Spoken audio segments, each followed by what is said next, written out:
आशा है कि आप मेरे वीडियो से लाभ उठा रहे होंगे। आज हम लोग चर्चा करेंगे नागार्जुन की कविता अकाल और उसके बाद। अकाल और उसके बाद नागार्जुन की एक संवेदनशील कविता है जिसकी पृष्ठभूमि बंगाल का अकाल है। इससे पहले कि हम कविता पर चर्चा प्रारंभ करें, नागार्जुन और उनके साहित्य के बारे में थोड़ी जानकारी प्राप्त कर लें।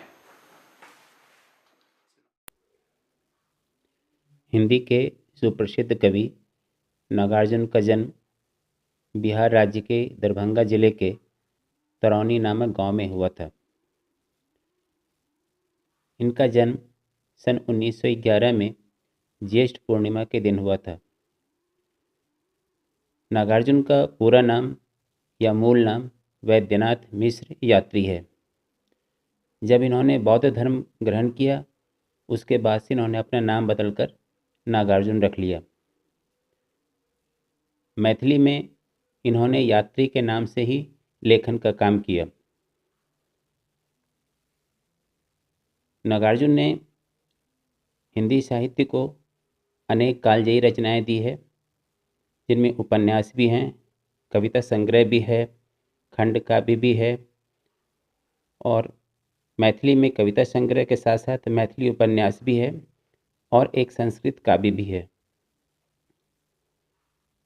नागार्जुन के उपन्यास इस प्रकार हैं: रतिनाथ की चाची, बाबा बटेश्वर नाथ, दुख मोचन, बलचन्मा, वरुण के बेटे, नई पौध आदि। इनकी कविता संग्रह के नाम हैं युगधारा, सतरंगे पंखों वाली, प्यासी पथराई आँखें, तालाब की मछलियाँ, चंदना, खिचड़ी विप्लव देखा हमने, तुमने कहा था, पुरानी जूतियों का कोरस, हजार हजार बाहों वाली, पका है या कटहल, अपने खेत में, मैं मिलिट्री का बूढ़ा घोड़ा। इसके अलावा नागार्जुन ने 2 खंड काव्य भी लिखे हैं। उनके नाम है भस्मांकुर और भूमिजा। इनकी मैथिली कविता संग्रह के नाम हैं चित्रा, पत्रहीन नग्नगाछ। पत्रहीन नग्नगाछ के लिए नागार्जुन को साहित्य अकादमी पुरस्कार से भी सम्मानित किया गया। इसके अलावा ये उत्तर प्रदेश हिंदी संस्थान से भी पुरस्कृत किए गए। इनके मैथिली उपन्यास का नाम है पारो। इन्होंने एक संस्कृत काव्य भी लिखा है जिसका नाम है धर्मलोक शतकम। हिंदी के इस मूर्धन्य कवि का निधन 5 नवंबर सन 1998 ईस्वी को हो गया। मैंने आपको ये बताया कि इस कविता की पृष्ठभूमि बंगाल का अकाल है। यह बंगाल का अकाल आखिर था क्या? सन 1943-44 में बंगाल में एक भयानक अकाल पड़ा था। उस समय बंगाल का क्षेत्र काफ़ी विस्तृत था। बंगाल में पूर्वी बंगाल, पश्चिमी बंगाल, बिहार और उड़ीसा सम्मिलित थे। आज पूर्वी बंगाल एक अलग राष्ट्र बन चुका है। बंगाल के अकाल को इसलिए भयानक कहा जाता है क्योंकि इसमें लगभग 30 लाख लोगों ने भूख से तड़पकर अपनी जान गंवाई थी। यह द्वितीय विश्व युद्ध का समय था। इस अकाल में कलकत्ता की सड़कों पर कंकाल का ढांचा बनी माएँ सड़कों पर भूख से दम तोड़ रही थी। बच्चे दूध के बिना दम तोड़ रहे थे। लोग सड़े गले खाने पर भी कुत्तों की तरह टूट पड़ते थे। लेकिन ब्रिटिश अधिकारी और मध्यम वर्ग भारतीय अपने क्लबों और घरों में गुलछर्रे उड़ा रहे थे। उनके घरों में अनाज की कोई कमी नहीं थी, लेकिन बाजार में आम आदमी के लिए चावल नहीं था। गाँव में भूखमरी फैल रही थी। इतिहासकारों का ऐसा कहना है कि उस समय ब्रिटेन के प्रधानमंत्री चर्चिल ने जानबूझकर लाखों भारतीयों को भूखों मरने दिया, क्योंकि ब्रिटिश शासन ने अपने सैनिकों तथा युद्ध में लगे लोगों के लिए चावल की जमाखोरी कर ली थी। इतिहासकारों का ऐसा कहना है कि चर्चिल ने जानबूझकर ऐसा किया। यदि वे चाहते तो बंगाल के अकाल को रोका जा सकता था, इतने लोगों को मरने से रोका जा सकता था, लेकिन उन्होंने ऐसा नहीं किया। नागार्जुन की यह कविता अकाल और उसके बाद मात्र 8 पंक्तियों की कविता है। आए देखें पहले इसके शुरू की 4 पंक्तियों को। कई दिनों तक चूल्हा रोया, चक्की रही उदास, कई दिनों तक कानी कुतिया सोई उसके पास, कई दिनों तक लगी भीत पर छिपकलियों की गश्त, कई दिनों तक चूहों की भी हालत रही शिकस्त। कविता की इन 4 पंक्तियों में अकाल के प्रभाव का वर्णन किया गया है। निम्न मध्यवर्गीय परिवार के अन्न के अभाव में भूखे रहने का प्रभाव केवल घर के मनुष्यों पर ही नहीं पड़ा है, घर की अन्य वस्तुओं पर भी इसका प्रभाव स्पष्ट रूप से दिखाई देता है। जब चूल्हा नहीं जला तो चक्की उदास हो गई, क्योंकि जब चूल्हा नहीं जलेगा तो चक्की की कोई उपयोगिता नहीं रह जाएगी। अगर चूल्हा नहीं जलेगा तो चक्की में भला अनाज कैसे पिसे, चक्की भला क्या काम करेगी। सहानुभूति दिखाने के लिए कानी कुतिया भी कई दिनों तक चूल्हे के पास सोई रही। जब घर में चूल्हा नहीं जला तो घर के दूसरे जीवों पर भी इसका असर दिखाई पड़ता है। दीवारों पर गश्त लगाती रही छिपकलियाँ और चूहे की हालत भी पतली हो गई। इन 4 पंक्तियों में हम देखते हैं कि कहीं मनुष्य का कोई वर्णन नहीं है, केवल चूल्हा है, चक्की है, कानी कुतिया है, छिपकली है और चूहे हैं।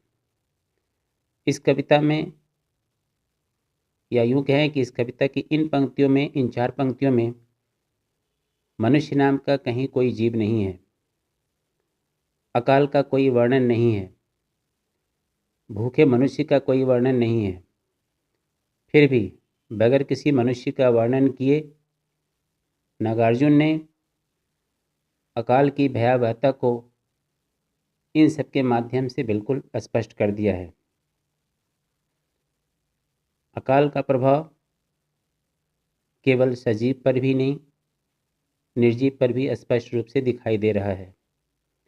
यहाँ चूल्हे और चक्की का मानवीकरण किया गया है, क्योंकि चूल्हा निर्जीव है, चक्की निर्जीव है। चूल्हा रो नहीं सकता और चक्की उदास नहीं हो सकती। फिर भी यहाँ पर उसके माध्यम से उसका मानवीकरण करके अकाल की भयावहता को नागार्जुन ने बखूबी दिखाया है। अब हम कविता की अंतिम 4 पंक्तियों को देखें। दाने आए घर के अंदर कई दिनों के बाद, धुआं उठा आंगन के ऊपर कई दिनों के बाद, चमक उठी घर भर की आंखें कई दिनों के बाद, कौवे ने खुजलाई पाँखें कई दिनों के बाद। शुरू की 4 पंक्तियों में हमने देखा था कि सारा वातावरण उदास है। चूल्हा रो रहा है, चक्की उदास है, कानी कुतिया भी चूल्हे के पास सोई हुई है, कहीं कोई खुशी नहीं है। लेकिन आज जब कई दिनों के बाद घर में अनाज आया है तो चारों ओर का वातावरण उल्लासमय हो गया है। घर का वातावरण ही बदल गया है। कल तक जो कुछ प्राणहीन दिखाई पड़ रहा था, आज उसमें नई चेतना आ गई है। सब में नए जीवन का संचार सा हो गया है। अनाज के घर में आने से न केवल घर भर की आंखें चमक उठती हैं, बल्कि कौवा भी अपनी पाँखें खुजला रहा है। उसके अंदर भी एक आशा जगी है कि घर में जब चूल्हा जला है तो उसे भी अनाज के कुछ दाने मिल जाएंगे। कविता की इन पंक्तियों में नागार्जुन ने जो वर्णन किया है उसके बारे में डॉक्टर नामवर सिंह ने लिखा है चूल्हा, चक्की, छिपकलियाँ, चूहे और कौवे के अलावे दाने और धुएं जैसी रोज की जानी पहचानी मामूली चीज़ों के द्वारा दो परस्पर विरोधी स्थितियां हैं, एक अनाज आने के पहले और एक अनाज आने के बाद। दो परस्पर विरोधी स्थितियों को जिस प्रकार मूर्त किया गया है वह साधारण कवि के बस की बात नहीं है।